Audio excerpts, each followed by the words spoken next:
The following program is sponsored by Jewish Federation of Palm Beach County. This episode of Mosaic is brought to you in part by the Stacy and Mark Levy Center for Israel and Overseas.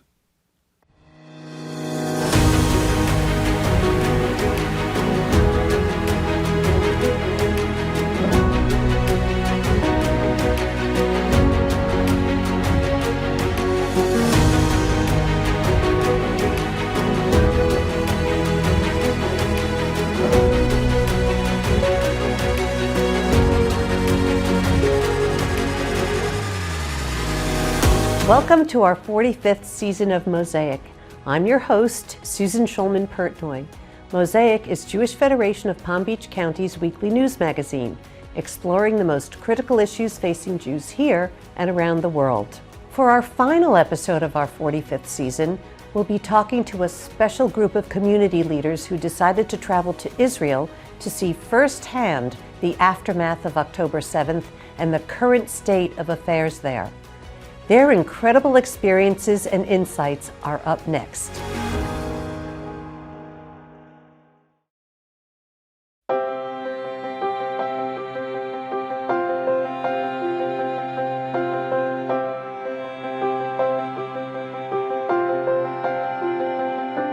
We're so proud to celebrate our community visionaries, donors who contribute $1 million or more, serving as an inspiration for all of Jewish Palm Beach.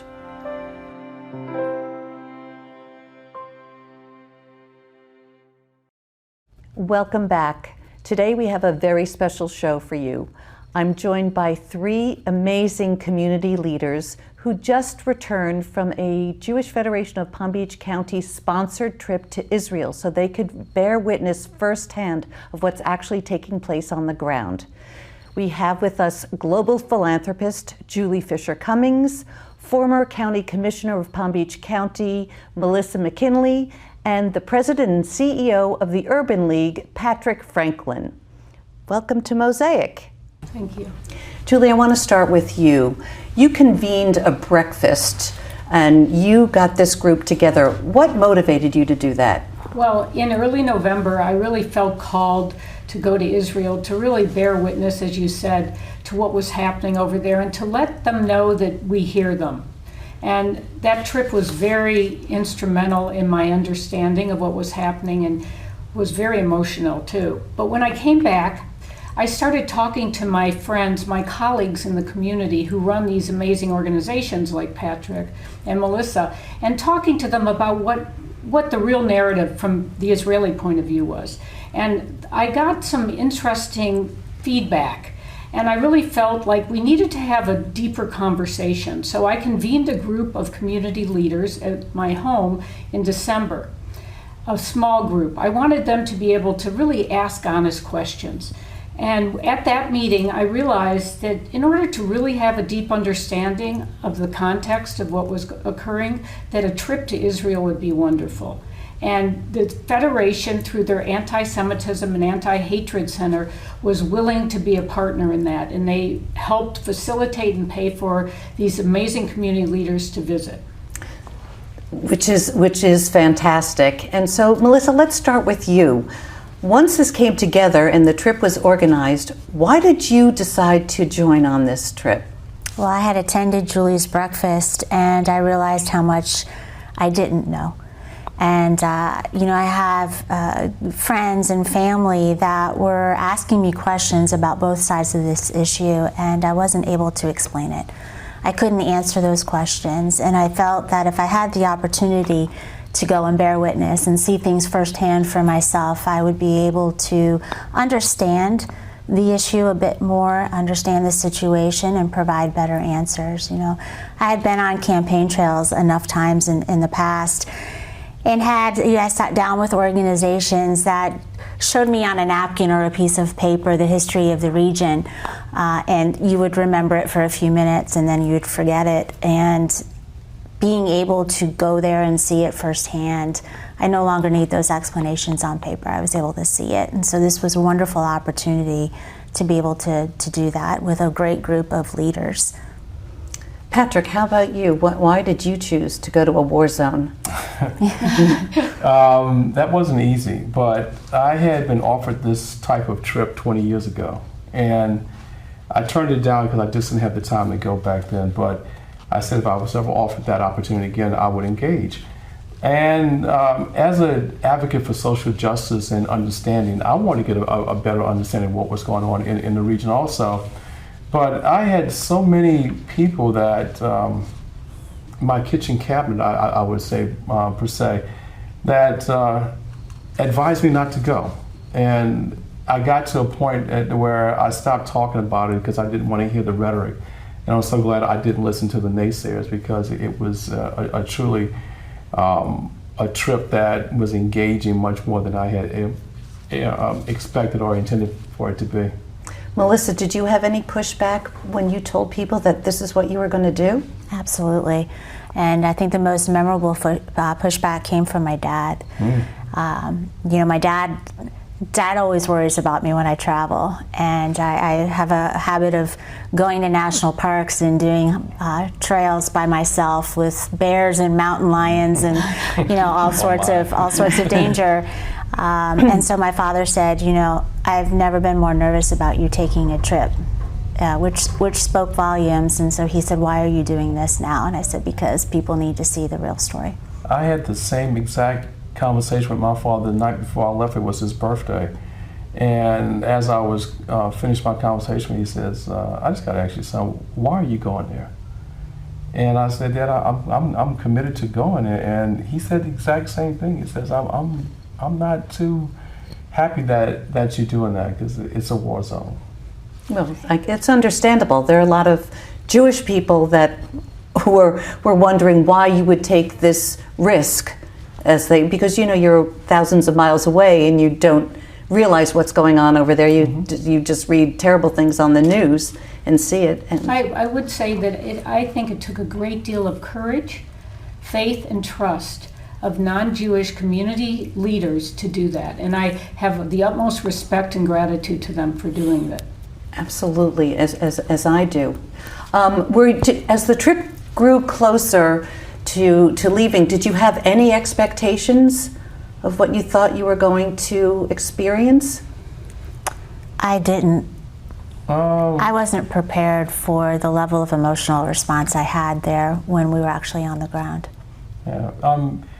I guess I'd never been in that part of the world before, and it was interesting to see it. I think one of my better understandings was that it's a very nice place. It was very beautiful. It's a metropolitan city, and if you didn't know things would change, especially our first day, you would have thought that it was a normal city going through its daily vibes.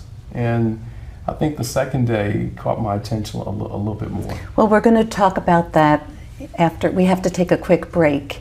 And before we take a break, we're going to play some video of some other participants that couldn't be here today and talk about their experience. So we'll be right back after this brief message. I thought I understood the issues around the Jewish plight in our country. I thought I was enlightened until October 7th happened. And then I found that I knew nothing and that I had to follow this quest to learn. So for me, coming on this trip was about my education. Talking to someone who, lost family, lost friends, seeing the environment that she had to deal with, or where she's even living now, or the status of her home and those other homes in her neighborhood. It really does give a whole different perspective than what you may see on television or what you may read on the news.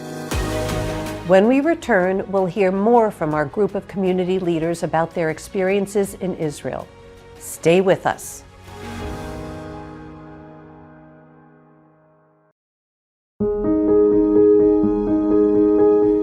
Israel's economic security is at risk.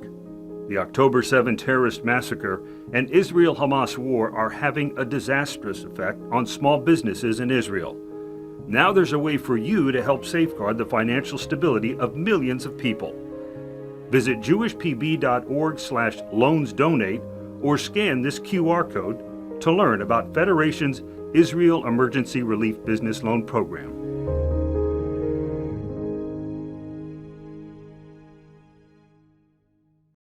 Welcome back. We're talking with community leaders who just recently returned from a very life-changing trip in Israel. And we're going to start this conversation with what happened your first day. What were your thoughts after you experienced one day here? Well, There, I should say. I think it started when we landed at the airport, when you saw the pictures of all the hostages that were down the walkway at the airport. That really set the tone for the whole visit for me. How about you, Melissa? Well, it was a long flight. Long day. But sort of the same reaction. You know, it was easy to laugh and have fun when we were coming through customs there and getting our luggage, and then that walk through all of the photos of the hostages. It really brought you back to reality very, very quickly. The first day, you know, we went up, and I think, you know, we'll touch on that in a bit, but when we went up north. Yes. And so I'm not sure if that's where you want us to go, but that's where I'm going to go. I think, you know, being up there and standing in Alma and standing on that hilltop and looking across the hilltop and seeing the Lebanese border and realizing we had a wonderful speaker who said that 43 cities in the north had been evacuated. And I don't think we'd been to a hotel yet at that point. No, we hadn't. And so standing there and realizing the fear that these families live in and day out, it doesn't go away. And how close they were to a country whose a portion of their residents wanted them dead. It was very sobering. Yes, it was. You're referring to Hezbollah from Lebanon. Correct. That was shooting over at Israel in the north. We all know about what had occurred and what's continuing to occur in the south, but this is another front, the northern front. And it's the part that nobody is talking about right now, and I think that struck me. We're hearing so much about what happened on October 7th, that horrific day, but we're not hearing about the other threat. And for me, it was realizing how squeezed Israel is from the north, from the south, from the west. I mean, you go from the east, you go west, and they're just going to try to push everybody into the ocean. There's no peace surrounding them, and I can't imagine having to live like that. On the other side, I was struck by the resilience and the strength of the families and the men and women who are living with that every day. And 200,000 internally displaced Right. citizens. And we went to a hotel in Haifa, and we shared the hotel with these. With many families. Yes. I was amazed that did not know that there were 200 displaced families, 200,000 people displaced. But we saw it and experienced it in the hotels that we stayed in, because they were there also. And the one thing that I was expecting, like, oh God, I have all these families have been living there for months. It's going to be a zoo there. It was not. It was not that. It was very calm, very controlled, and like normal happening. But we were guests in their house. Yes, You know? yes, that's Yeah. we felt the same way. We went to Hostage Square and we went to the Center for Hostages. Can you talk about that experience? It was gripping to the point where I wish we could have been there on Friday when they had the when the square would be full, okay, with people. But there were a lot of people there. I think the thing that caught my attention the most was the tunnel that they made. And Can you describe simulated the tunnels that were in Gaza. And when you went into the tunnel area, you felt a different feeling, and it was made to make you feel that way, that you were actually going through a tunnel in Gaza, cold, trapped, isolated. And when you got out the other end, you felt relief. I'm going like, I wonder how those people really feel that are still there. Melissa, how about you when you heard the stories of the hostage families? Hearing the young woman talk about her 84-year-old grandfather who was still held hostage, I thought, what kind of evil kidnaps an 84-year-old man and holds him hostage? And her resilience and her strength in being able to share that story with us so composed at such a young age, you realize how fast young people in Israel have to grow up. And then the story of from the other young woman whose best friend was Noah. And I think we can all, go back to that image in our head of her being kidnapped on the back of that motorcycle and thinking that she's the same age as my daughters. Her best friend sharing that story with us is the same age as my daughters. And closing my eyes and imagining how she was being treated and what was happening to her as a hostage in Gaza as a beautiful young woman, I just thought to myself, God bless, I hope she makes it home alive. And then the other side of me is, I don't know here if that happened to me in our country, if I'd want to come out alive from that kind of abuse and terror. And it was very hard. I think that was really the first point in the trip where we walked out and we didn't really speak for a little bit. And then seeing the follow-up to that and going over to the square and seeing the artwork that the families and loved ones had made in memory, or in recognition. But the other thing about that tunnel simulation was the audio that they were playing as you walked through the tunnel. It was haunting. It was haunting. Julie, do you have anything to add?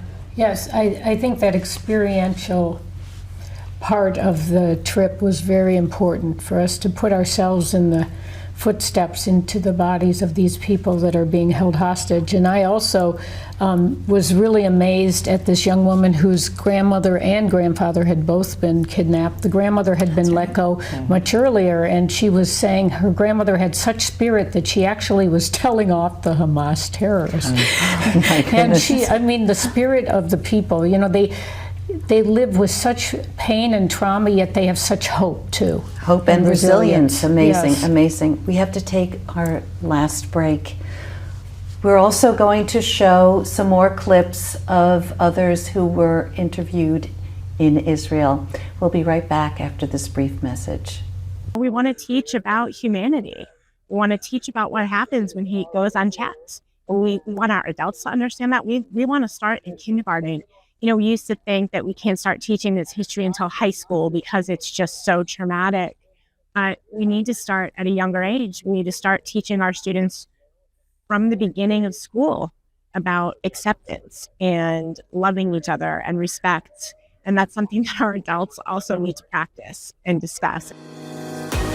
Up next, our community leaders share more about their trip and what their hopes are for the future. We'll be right back.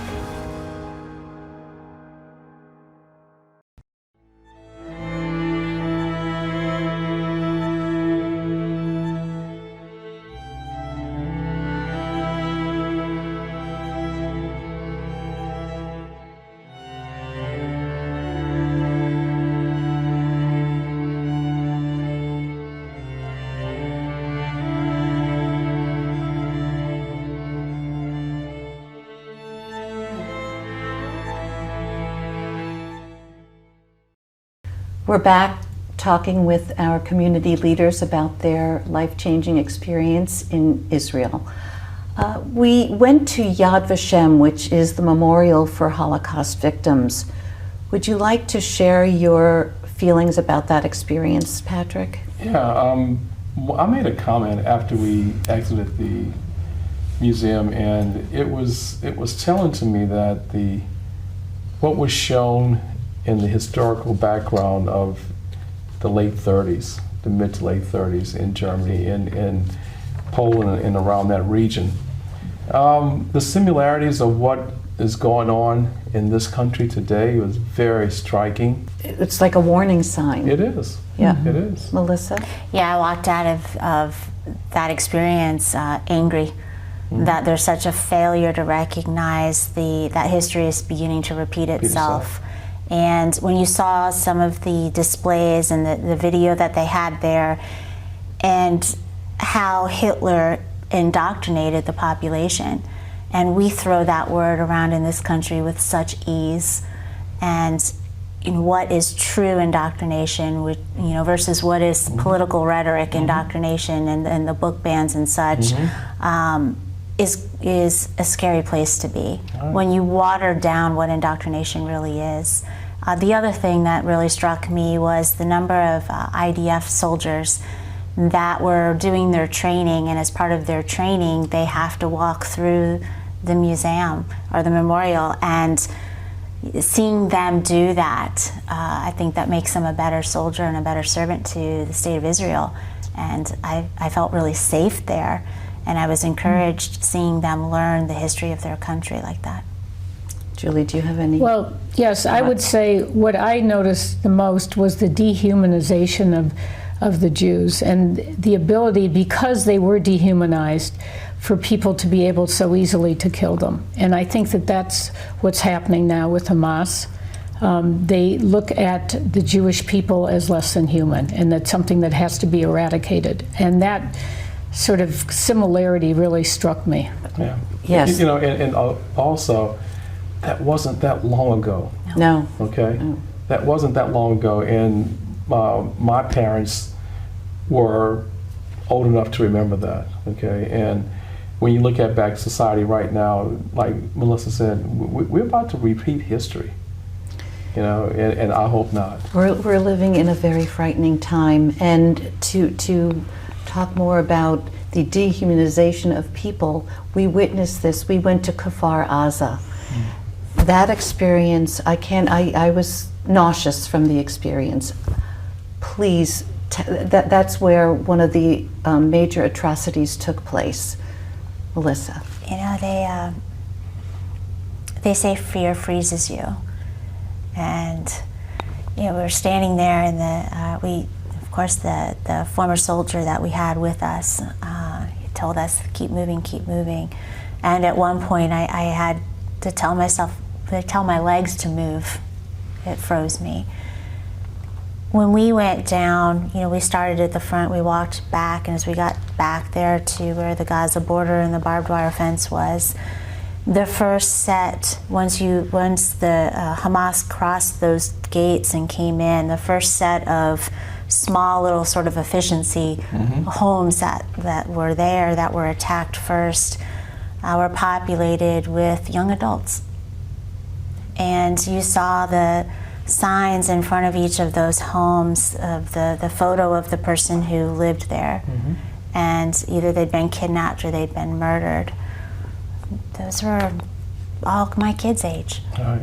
And they're gone.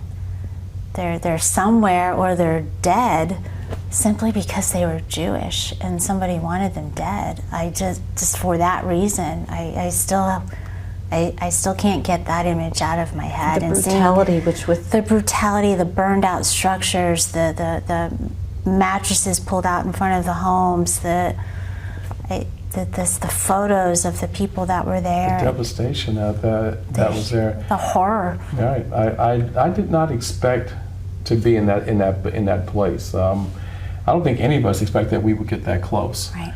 And that was our last day, and it really brought everything to. I don't think if you'd have showed us at first, that it would have the impact that it did. Right. To say that was our last visit, our last stop, it really put a circle around the whole trip. To sit there and witness, the only thing I was trying to envision was what was happening on that day, on October 7th and 8th, because it was in that kibbutz, it was a day and a half struggle. Yes. And I can't imagine what was happening during that time frame. And then the other chilling thing that happened was the lady who was giving us the tour, talking about what happened. She said the only reason that she's still here because she was out of town that day. I know. She was in Portugal. Right. She was out of town. She was out of the kibbutz that day. If not, she said she said she would have been on one of those posters. Yeah, there's a photo that was taken from that day too, that I think Allison took, that had the door handle. and it had all the bullet holes around the door handle, and you just think of the person who is on the other side of that trying to keep it closed. Explain what they have safe rooms, Right. just in case of missile attacks, but there are no locks on the safe rooms because nobody expected to have people run in there and try and kill you. So individuals were holding, families who were Holding the door. they're Holding trying to hold on for dear life in Yes. every sense of the word, and their hands being shot at as they were trying to protect themselves and their families and their children. And you have to understand, these were agrarian kibbutz. Right. I mean, these were people that were farmers and pacifists, and even took people from Palestinians to their cancer oncology appointments. I mean, they knew these workers, and it literally was like a chain link fence. It was right there. And I think they felt betrayed, they felt hurt, but I mean, these were people that they interacted with on a daily basis. And to have this happen, There's no explanation. I mean, I don't know how a human being can do that to another human. No. I just don't. I still can't wrap my arms around what actually occurred, and I've seen it multiple times now. Because Hamas isn't human, they're monsters. Absolutely. Well, a lot of people can't go to Israel. So what are you doing, or what do you feel that you could do to explain what's going on to people here? I think it's important for us to share that experience as much as we can, and to provide opportunity to break bread with people that are friends that don't look like us, don't pray like us, and provide those opportunities as much as we can, or we're going to get closer and closer to repeating history. Right. Communication. I think we also need to allow people to say how they feel, because with the press and the narratives, misinformation, I want to hear how people feel about this. I mean, we can never move forward unless we have honest, open communications, and that's what was happening. We had honest, just by our colleagues coming to Israel and telling us truthfully, like, how do they feel about this? What are they hearing about this? We're never going to be able to move forward unless we can discuss this and try to find a way to peace. And Yes. you know, all throughout our visit there, I commend the Federation for providing speakers at every one of our gatherings, at every one of our breakfast, lunch, dinner, throughout the day. The speakers told a story. They gave us information. We asked questions. It wasn't just softballs. We were asking hard questions. No, it was very, really very important. Engage, and I don't think anyone ever said, "I'm not answering that."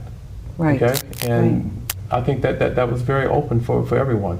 We have to end here, but we're going to continue the conversation, and that will be aired on Federation's website and their YouTube channel.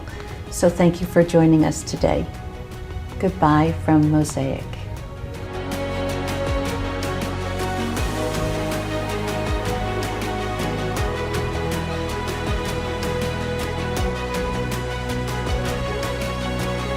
This program is sponsored by Jewish Federation of Palm Beach County.